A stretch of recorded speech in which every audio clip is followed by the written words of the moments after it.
Oh, hey, I'm at Aunt Muriel's and Chewbarca's in the next room. Right back at you, buddy. The feeling's mutual. Anyway, I finally figured it out. The perfect scheme to get my afternoons back from Chewbarca's tiny clutches. I found a flyer for a Chihuahua Cha-Cha contest down at the community center. Yep, that's a thing. The grand prize is a lifetime membership to a dog walking service. If I can get Chewbacca to team up with me this one time and we win, we'll never have to spend another miserable afternoon together again. You think I'm taking the easy way out? Do you think that maybe there's more to me and Chewbacca's story? Are you serious? Maybe we should bring in some help with today's lesson.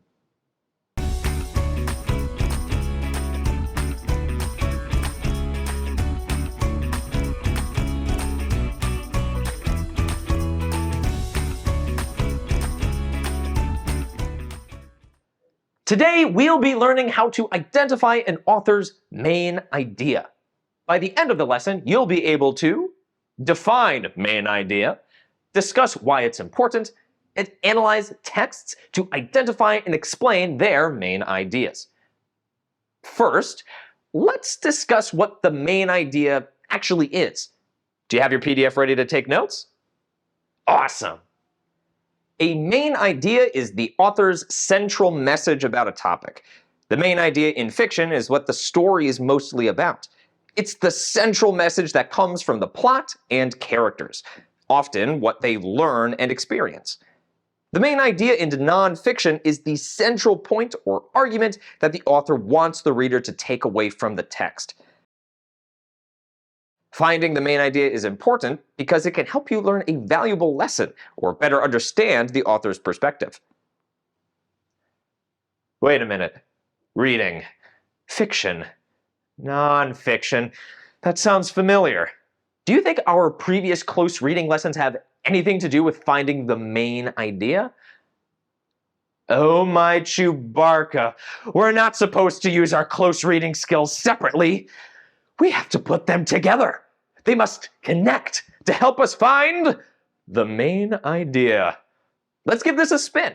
Let's look at a nonfiction passage about the history of the Cha-Cha to put our skills together and help me prepare for this competition. You can read the passage to yourself or follow the link in the PDF to listen to a recording. As you read in your guided notes, remember to underline any explicit evidence and hints about the author's purpose and point of view. Then we can start to put the pieces together to determine the main idea. Ready? Pause the video, then come back here. Did you start to dance your way to the main idea? I'm excited to see what you underlined. Let's share. Pause the video now to compare what we underlined. Underline any other terms that you think are important, then meet me back here. You are crushing it with your underlining finesse. Why don't we use what we underlined to summarize the text to make sure we understand it? Remember our effective summary criteria? Pause the video here to write your summary in your guided notes. You got this. So, how'd you do? Terrific work. Here's what I wrote. Pause the video now to compare our summaries. There is also a link in your guided notes to listen to an audio recording of me reading it. See how we did? Then come back here.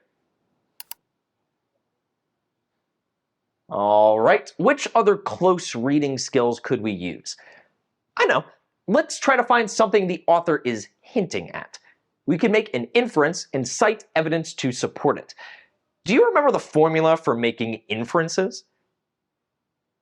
Evidence plus prior knowledge equals inference. Awesome. Pause the video to do this in your guided notes. What'd you come up with? Impressive inferencing and use of evidence. Let me share my thoughts with you.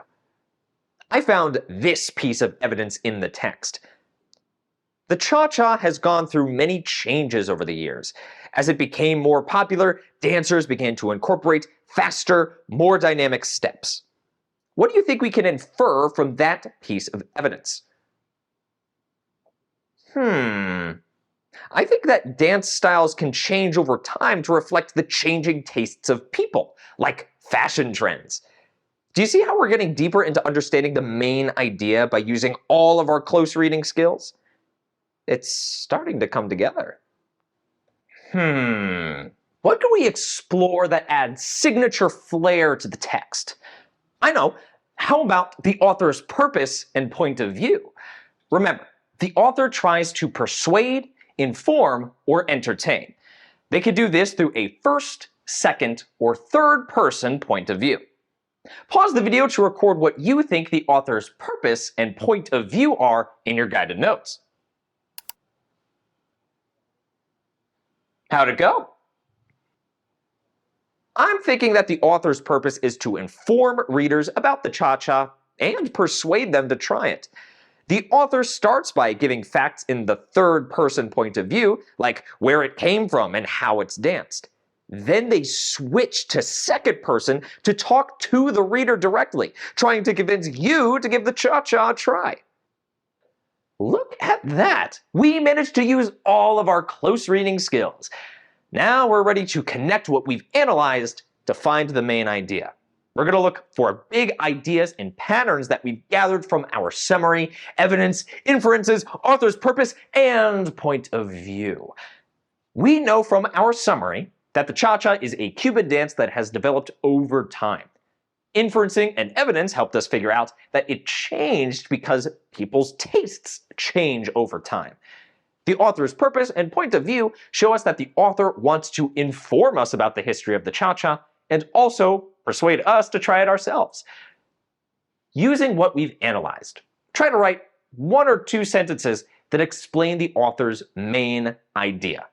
Remember, this is a nonfiction text, so finding the main idea means figuring out what the author wants us to take away from the passage. Pause the video 1 more time to write in your guided notes. What'd you come up with? Stellar job. How do you think I did? The popular cha-cha dance originated in Cuba and has developed over a long time throughout the world. Everyone should try the cha-cha because it is a fun and exciting social dance. Do my sentences connect to the passage and give insight into the author's message?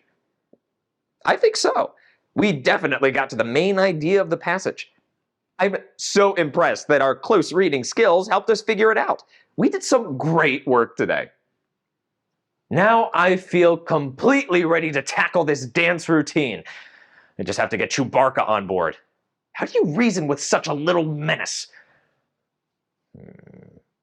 Maybe I can set the mood with some music. Whoa, do you see that? Chewbacca just started dancing and it looks like he's happy? He's not growling at me. He looks like he's having fun.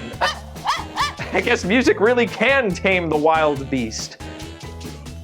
After all this time, I never stopped to think about Chewbacca's feelings about our walks.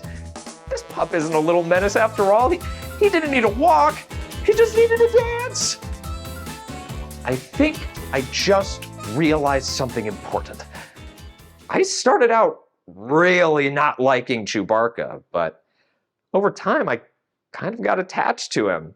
And I learned that he isn't such a bad dog after all. He just needed some time and a proper outlet for his energy, dancing. So what's the main idea of our story? What's the central message you could take away from our tale? I think Chewbacca and my relationship grew and changed over time as I learned more about him. Sometimes you need to have patience and look for different ways to form a friendship. Now that's a lesson I can certainly take away with me. For more practice, check out the PDF that accompanies today's lesson. Remember, the main idea is the big picture, central message, or lesson the author wants you to take away. As for me and Chewbacca, I think our afternoon walks have now become afternoon cha-chas. What a weird and beautiful world. Stay open to new things and you'll never know where you'll end up. Catch you later, my close reading champions. Yeah, you go, Chewbacca, you go.